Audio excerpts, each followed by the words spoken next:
Assalamualaikum warahmatullahi wabarakatuh. Halo semuanya, saya Saskia Syam, salah satu mahasiswa dari Universitas Unggul, Universitas Muhammadiyah Makassar. Saya berasal dari program studi pendidikan guru sekolah dasar dengan NIM 10540111124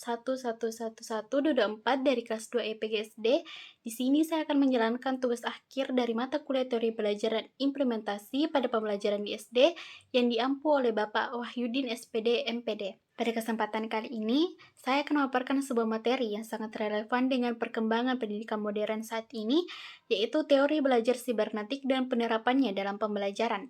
Teori ini memandang proses pembelajaran sebagai sesuatu atau sebuah sistem komunikasi yang melibatkan pengolahan informasi, respon, dan umpan balik.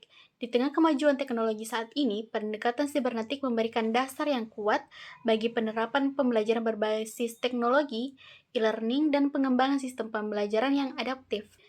Lalu bagaimana sebenarnya teori ini dapat bekerja dan bagaimana guru serta siswa dapat menerapkannya di kelas secara praktis? Mari kita bahas bersama-sama dalam video kali ini.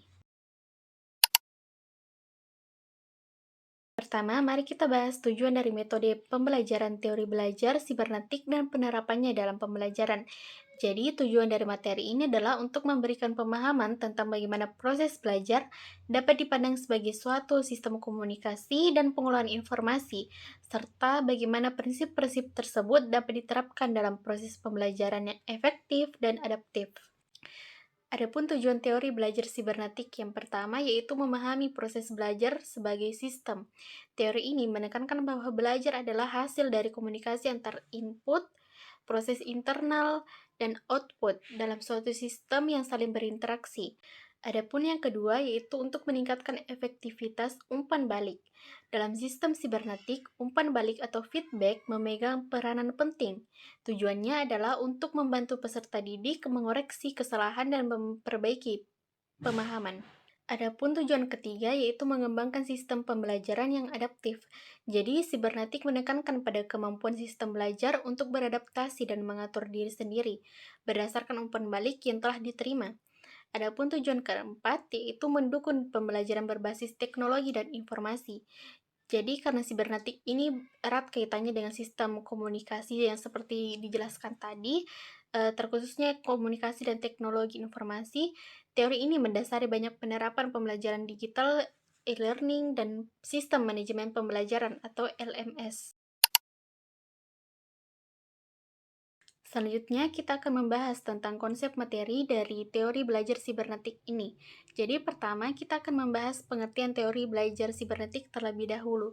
Jadi, seperti yang dijelaskan sebelumnya, teori belajar sibernetik merupakan pendekatan yang melihat proses belajar sebagai bagian dari sistem komunikasi dan pengolahan informasi. Dalam teori ini, belajar dipahami sebagai interaksi antara stimulus, proses internal, respon, dan umpan balik. Teori ini berasal dari ilmu sibernetika yang pertama kali dikembangkan oleh Norbert Wiener dan banyak diaplikasikan dalam bidang teknologi dan pendidikan modern. Yang kedua, kita akan membahas tentang karakteristik dari teori sibernetik. Jadi, pertama, itu sistematis dan terbuka. Proses belajar berlangsung dalam suatu sistem terbuka yang terus menerima input, memprosesnya, dan menghasilkan output. Yang kedua yaitu berbasis umpan balik. Feedback menjadi komponen utama untuk perbaikan dan penyesuaian dalam proses belajar. Ketiga yaitu fleksibel dan adaptif. Sistem belajar dapat menyesuaikan diri dengan kondisi dan kebutuhan peserta didik. Dan yang keempat yaitu mendukung pengaturan diri. Peserta didik didorong untuk aktif memantau, mengevaluasi, dan mengendalikan proses belajarnya sendiri. Ketiga, kita akan membahas tentang tujuan penerapan teori ini dalam pembelajaran. Ada banyak tujuannya, salah satunya yaitu dapat meningkatkan efektivitas pembelajaran melalui penggunaan sistem umpan balik yang berkelanjutan. Yang kedua, dapat mendorong peserta didik menjadi pembelajar yang mandiri dan reflektif. Dan ketiga, dapat membantu guru membangun sistem pembelajaran yang responsif dan adaptif terhadap kebutuhan siswa. Dan keempat, itu dapat menjadi dasar pengembangan pembelajaran yang mengintegrasikan teknologi informasi secara fungsional. Adapun contoh penerapan dalam pembelajaran, yang pertama yaitu pemahaman e-learning dan learning management system untuk memberikan materi, latihan, dan umpan balik secara otomatis. Yang kedua yaitu ada penilaian formatif digital yang memberikan umpan balik instan kepada siswa. Dan ketiga itu ada sistem pembelajaran adaptif yang menyesuaikan tingkat kesulitan materi dengan kemampuan siswa. Dan terakhir itu ada kegiatan refleksi dan evaluasi diri siswa, seperti jurnal belajar atau log harian yang dianalisis oleh guru. Selanjutnya kita masuk pada contoh pengaplikasiannya pada sekolah dasar. Jadi kita bisa menggunakan media pembelajaran interaktif atau digital learning. Contohnya guru menggunakan aplikasi edukasi seperti Quizzes dalam pembelajaran matematika kelas 4. Inputnya siswa mendapatkan soal dari guru melalui aplikasi. Proses siswa dapat menjawab soal sesuai pemahaman. Outputnya jawaban dikirimkan ke sistem. Feedbacknya, aplikasi langsung memberitahu mana yang benar, mana yang salah, serta menampilkan skor yang didapatkan oleh siswa. Manfaatnya, siswa tahu di mana letak kesalahan dan bisa belajar dari umpan balik secara langsung. Dan kedua, kita bisa menggunakan pembelajaran tematik berbasis proyek atau project-based learning dengan refleksi. Contohnya, dalam tema lingkungan, siswa kelas 5 diminta untuk membuat poster kampanye kebersihan sekolah, serta presentasi guru dan teman-teman memberikan masukan. Feedbacknya, guru memberikan pujian dan saran, teman memberikan komentar, perbaikan, siswa merevisi hasil posternya. Sedangkan manfaatnya, siswa belajar dari kesalahan dan meningkatkan hasil berdasarkan umpan balik. Ini termasuk konsep regulasi diri dan adaptasi. Ketiga, kita bisa menggunakan penilaian formatif dengan kartu refleksi. Contohnya, setelah belajar tentang pecahan, guru memberi kartu refleksi sederhana. Inputnya, siswa menyampaikan pemahamannya serta kesulitannya. Feedbacknya, guru membaca kartu dan menyesuaikan materi esok hari. Manfaatnya, pembelajaran jadi lebih adaptif dan sesuai kebutuhan siswa. Prinsip sibernetik, sistem yang menyesuaikan diri berdasarkan informasi masuk. Dan keempat, kita bisa menggunakan pembelajaran berbasis video edukasi yang sering dilakukan oleh guru-guru kebanyakan. Jadi contohnya, siswa kelas 3 menonton video pendek tentang proses fotosintesis. Setelah menonton, guru memberikan pertanyaan interaktif melalui Google Form. Output dan feedbacknya, hasil jawaban langsung ditampilkan, dan guru membahas kesalahan secara umum. Manfaatnya, pembelajaran visual dan responsif terhadap pemahaman siswa. Selanjutnya yang terakhir yaitu penggunaan rubrik dan checklist. Contohnya dalam pembelajaran bahasa Indonesia, siswa diminta menulis cerita pendek. Guru memberikan rubrik penilaian yang dibagikan sebelumnya. Self-regulationnya, siswa mengecek tulisannya berdasarkan rubrik. Feedbacknya, guru memberi catatan untuk perbaikan. Manfaatnya, siswa belajar mengatur dan menilai hasil kerjanya secara mandiri.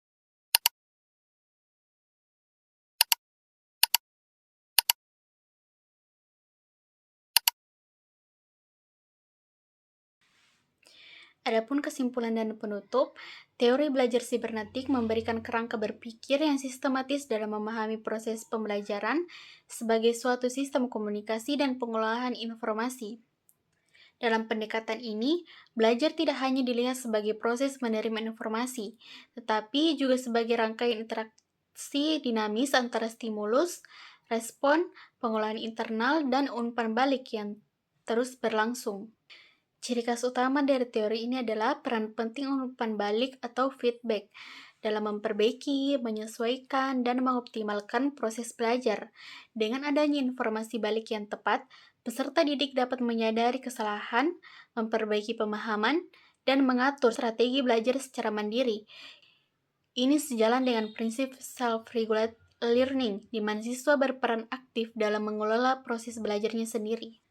Penerapan teori sibernetik dalam pembelajaran, terutama di tingkat sekolah dasar, sangat relevan dengan tuntutan pendidikan abad ke-21 yang menekankan pada pemahaman teknologi, pembelajaran yang adaptif, serta pengembangan kreativitas dalam kemandirian peserta didik. Melalui penggunaan media interaktif, asesmen berbasis digital, proyek berbasis refleksi, dan sistem penilaian formatif guru dapat menciptakan pengalaman belajar yang bermakna dan responsif terhadap kebutuhan siswa.